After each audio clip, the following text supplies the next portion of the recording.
ठाण्यातून नरेश म्हस्केंना उमेदवारी। नवी मुंबईत भाजप पदाधिकारी आक्रमक। संजीव नाईकांना उमेदवारी देण्याची मागणी। ठाण्यातून नरेश म्हस्केंना उमेदवारी दिल्यानंतर नवी मुंबईत हाय व्होल्टेज ड्रामा पाहायला मिळाला। नवी मुंबईतल्या भाजपच्या जिल्हा कार्यकारिणीनंच राजीनामा दिला। भाजपच्या पदाधिकाऱ्यांची समजूत काढण्यासाठी नरेश म्हस्के, रवींद्र फाटक, प्रताप सरनाईक भेटायला गेले, मात्र त्यांना रिकाम्या हातीच परतावं लागलं। भाजप कार्यकर्ते आणि पदाधिकाऱ्यांचा रोष पाहता त्यांनी माघारीचा रस्ता धरला। महायुतीचा उमेदवार आहे मी, त्यामुळे सर्वजण त्याकरता काम करणार। काय कार्यकर्ते आणि पदाधिकाऱ्यांमध्ये खूप चांगलं वातावरण आहे। गीता जैन असतील, त्याचबरोबर मंदाताई म्हात्रे असतील, त्या स्वतः फोन करून मला शुभेच्छा देणार आहेत। महायुती असल्यानं सर्व परिस्थिती निवळेल असा विश्वास मुख्यमंत्री एकनाथ शिंदेंनी व्यक्त केलाय।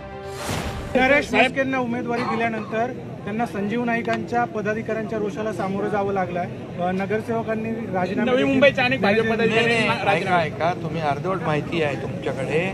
आता नरेश म्हस्के, प्रताप सरनाईक आणि आमचे लोक नाईक साहेबांना भेटले, संजीव नाईकना भेटले, त्यांच्याशी चर्चा झालेली आहे आणि त्यामुळे महायुतीचं काम सर्व लोक करतील। शेवटी महायुती आम्ही करतो कोणासाठी? या देशाच्या विकासासाठी। ही निवडणूक काय एका मतदारसंघाची नाही आहे, ही निवडणूक मोदीजींना पुन्हा प्रधानमंत्री बनवण्यासाठी आहे। नवी मुंबईतल्या शिवसेनेच्या पदाधिकाऱ्यांच्या विधानांमुळे भाजप पदाधिकारी आणि कार्यकर्त्यांचा बांध फुटल्याचा आरोप संदीप नाईकांनी केलाय, त्यामुळे त्यांची नाराजी दूर केली जाईल असंही त्यांनी सांगितलंय। पक्षाचा उमेदवार बदलला त्यामुळे त्यांचं मत आणि मग आता आमच्यावर हा अन्याय नाही का, अशा प्रकारची भूमिका कार्यकर्त्यांची होती।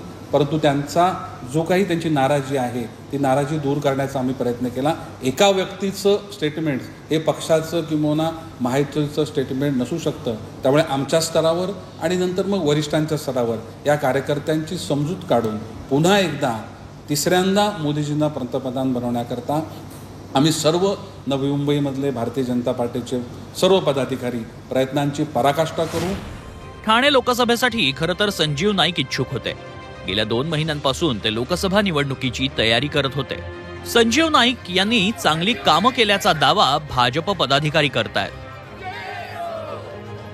संजीव नाईकांनाच उमेदवारी देण्याचं आश्वासन वरिष्ठांनी दिल्याचा दावा केला जात होता। असे असतानाच मुख्यमंत्री एकनाथ शिंदेंनी ठाणेची ही जागा आपल्याकडे खेचली। नरेश म्हस्केंचं नाव जाहीर होताच नाराजीची पहिली ठिणगी इथेच पडली। Swati Naik, Zee media, Navi Mumbai.